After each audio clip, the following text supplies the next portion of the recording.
So just to explain a little bit about why I'm making such a video, because I have friends from other countries who thinks that bus driving is interesting, so I just want to show them how it is to drive on a dirt road or gravel road. This road has still, for the most part, an ice sole, which means underneath the dirt there is ice. The ice is in the soil. So on top we have a layer of dirt and a little bit of mud. And it can be very slippery. Sometimes there is no traction at all, and sometimes everything is normal. So when you turn in on a bend like this, sometimes you are sliding a bit, sometimes you have perfect grip. You don't know before you're there and experience the grip. That means it's a little bit hard to predict the bus's behavior, and also how comfortable and how safe is it for the passengers. Right now I'm without passengers. I am on the return trip back to the parking lot, and this is in wintertime my favorite bus line. This time of the year is not my favorite, but it's interesting. You gotta be awake and alert all the time.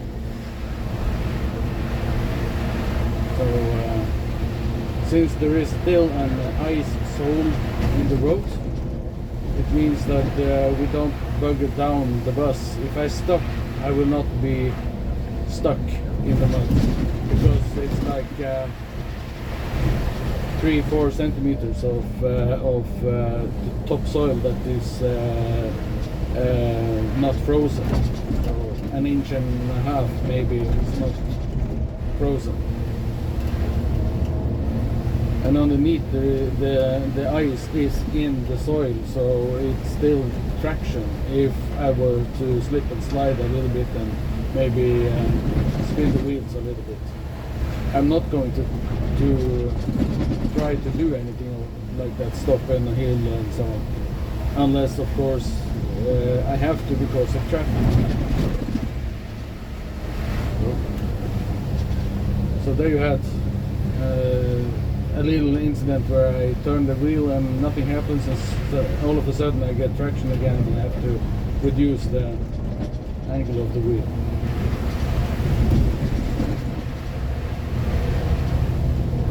This road would have been a perfect road for some sort of rally event. It's sparsely populated. There's a couple of cabins. In Norwegian we call it hytte. Along, and this is a lake. A lake named Fiskeløsvatn, which is translated quite simply to lake without fish. That's the simplest way to say it, to translate it. Lake without fish. That's a complete lie. There is fish in the lake. But back in the days, people didn't want to tell where they got their fish from. So this particular lake that I've passed and will be seeing again a little bit later on was known as Lake Without Fish, so they could have the fish for themselves.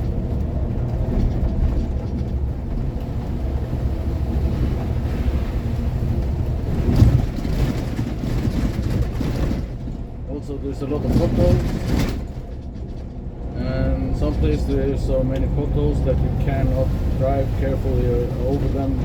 It's better to just gun the throttle and get high speed, and you just Norwegian we say stusse. You're just like kissing the top of the potholes so that you can keep control of direction, but you also have no possibilities if the road is like here. it has grooves in it, so you have no, if you're going where there's potholes and grooves and you're trying to go at high speed, you have no control if the front wheel follow one groove and the rear wheel follow another groove in the ground, like so.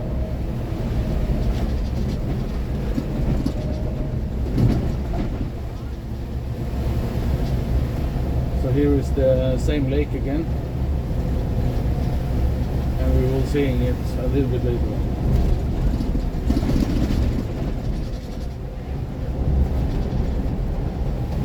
If you see my rep counter, you will notice that I'm above the green limit, because the green limit on this particular bus hasn't got the same efficiency and power as it should have. That's the reason for the check engine lights on the dashboard. There is probably some sort of turbo valve, or maybe a hose for the intercooler that is not sealed properly. So I don't have the correct turbo pressure when I'm into the green band of the RPM counter. And also, if I keep it a little bit over the green band, I don't need to keep the throttle down all the time to get momentum. So we're going downhill, and here is slippery. I checked this morning and felt the bus was sliding slightly.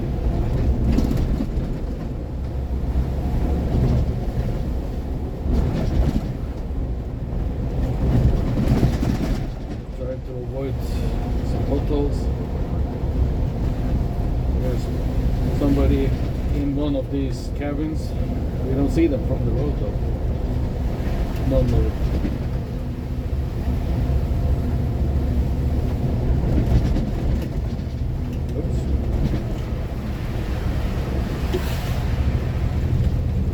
Full throttle. There's deep grooves.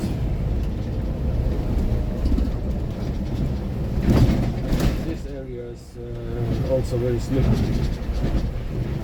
And I cannot cut corners because I don't see through them.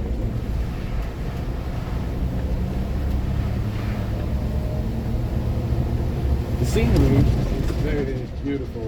That's the reason why I love to drive this bus line. There's not many pupils. There is before I come to this little town, we've got like 10 pupils. So a big bus is not needed actually, but a smaller bus would have problem because smaller buses have smaller tires. So you will have a little bit more problem when the road is not good, and also in the winter time when it's icy. Smaller bus have less weight on your wheels, which means that you are sliding a little bit more on the ice. We do run on studded tires. Every season new tires also, but anyway, you like this area, it doesn't need to be a lot of wind because there is totally open to the elements. The wind gust could be so strong, as you see the snow has blown away, so the wind gust could be so strong that the whole bus is on the other side of the road in a second. But then again, it's also usually snow, so you can see the snow is blowing and you can see where the wind gust hits you. But anyway, it's better to have a little bit bigger bus, even though it's more area for the wind to catch. You have still more weight to the wheels and more wheels on the ground because the wheels are wider and the diameter is bigger. So here's a terrible place.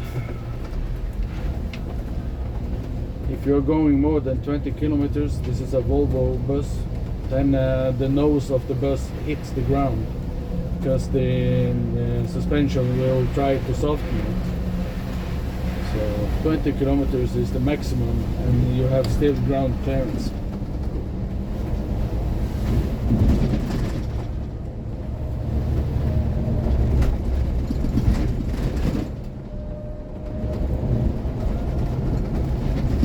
Here is quite substantial grooves in the ground, and I'm in one right now, so if I let go of the wheel, then it will flip around and the bus will end up in the ditch.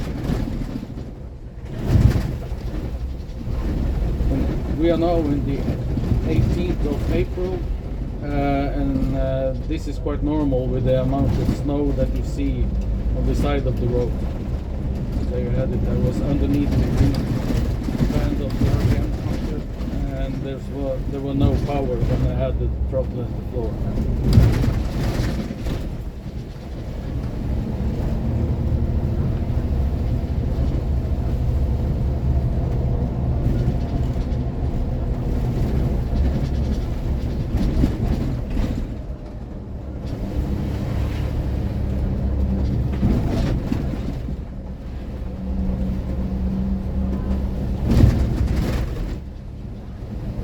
So I guess my telephone, which I use to make this video, is bouncing a lot because look to my side here, it's bouncing too much actually, more than the bus is bouncing. That's unfortunately because I haven't got any professional attachment.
These are blind curves, and people usually cut the corners. So a little bit afraid of these curves, especially the next one, because the road is actually graded a little bit to the outside, so people are constantly hugging the center of that curve that we just passed.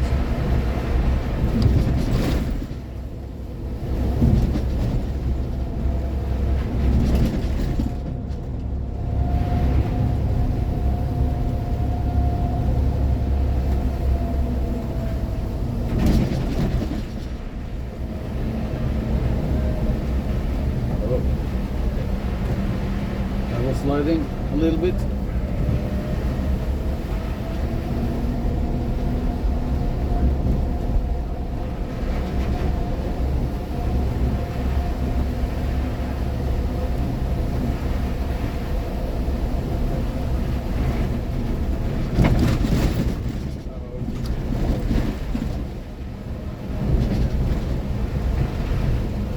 So with the bus, I cannot follow the line, the side of the road. Well, I can now because it's still ice underneath. But for example, next week I cannot do it because sometimes you see there is like here, there's a tear in the road surface, and that is actually a sign saying that the outer edge is not frozen anymore.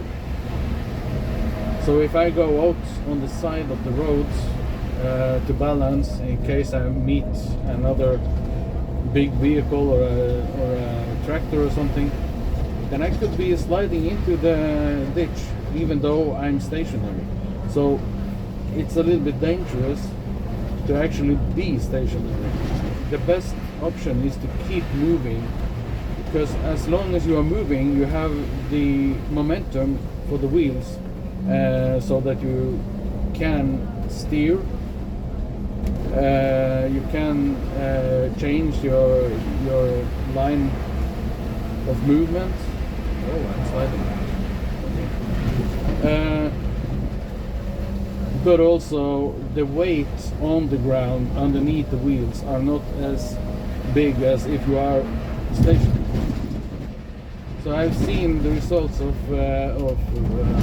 lorries that meet the bus, and they stop on the edge of the road and they just slide down, because underneath, as I said earlier, it's ice, and if there ain't ice on the side of the road, then it's just soft ground and it's totally filled with water, so there's nothing substantial to keep the weight of the vehicle.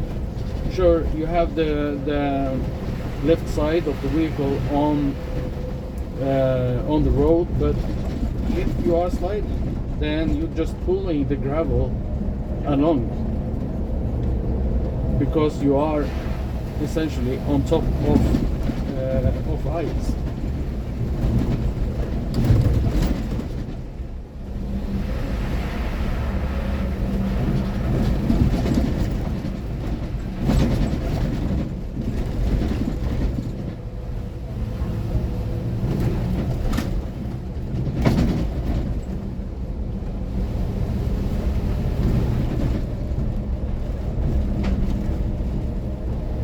So here the road is a little bit more elevated from the rest of the ground, so it's a little bit better.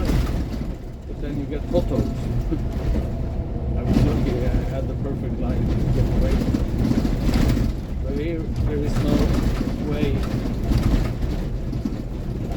There's no way to avoid potholes and all of these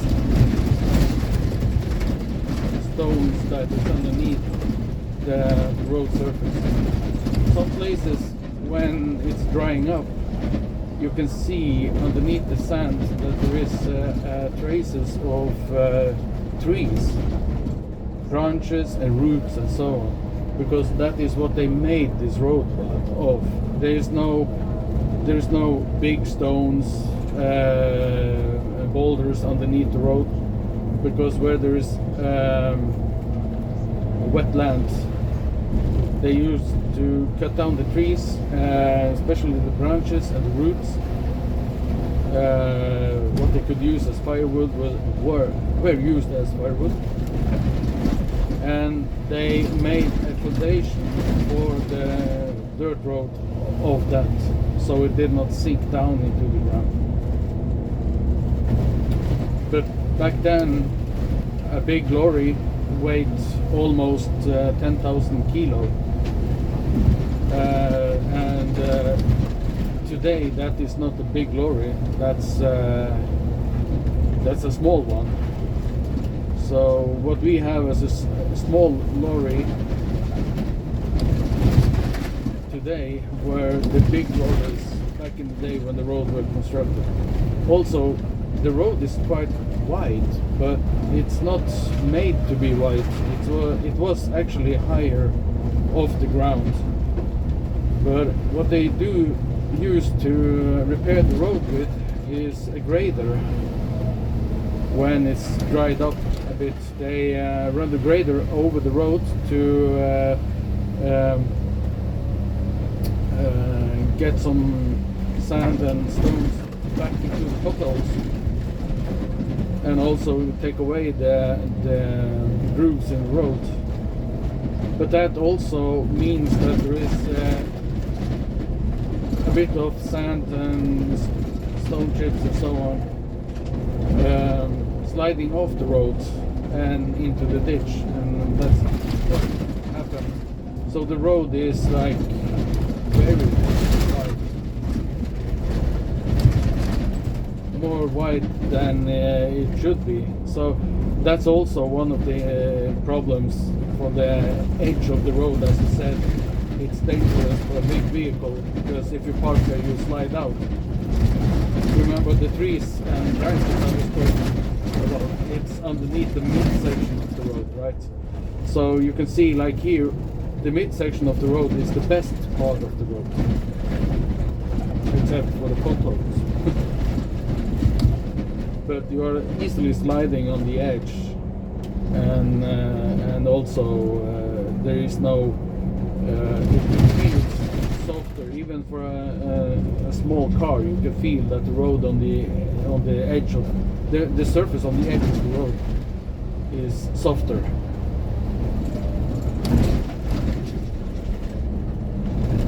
So finally, a little bit of asphalt.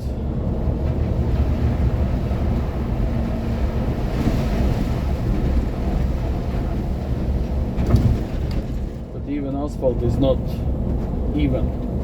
It's not an even surface. It's so thin that it's always like the potholes can pass through the asphalt.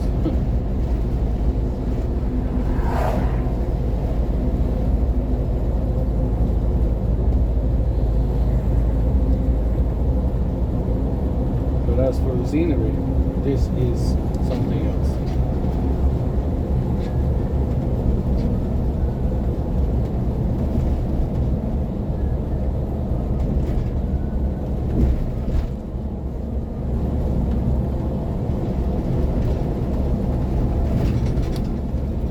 Over there is the Lyngen Alps. So the Lyngen Alps is part of another county or commune, but the mountains on this side has the same bedrock as the Lyngen Alps, so it's effectively a part of the Lyngen Alps, but they are smaller.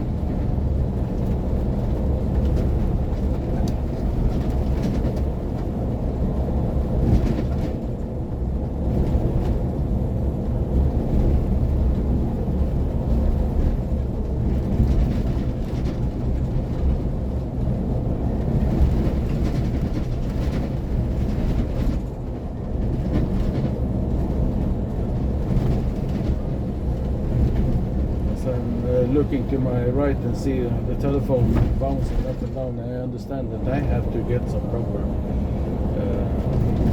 tools to keep the camera steady.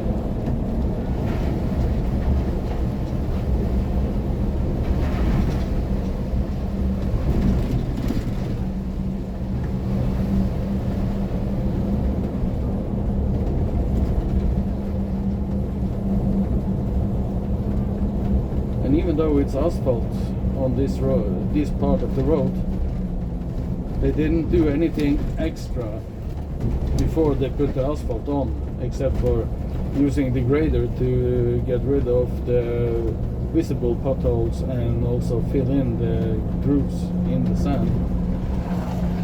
And the result is that the asphalt is almost alive in the spring months. It's more or less like driving on the dirt road. Potholes get through the asphalt very easily.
just have to pick up a broom and clean the floor, and then I'm finished.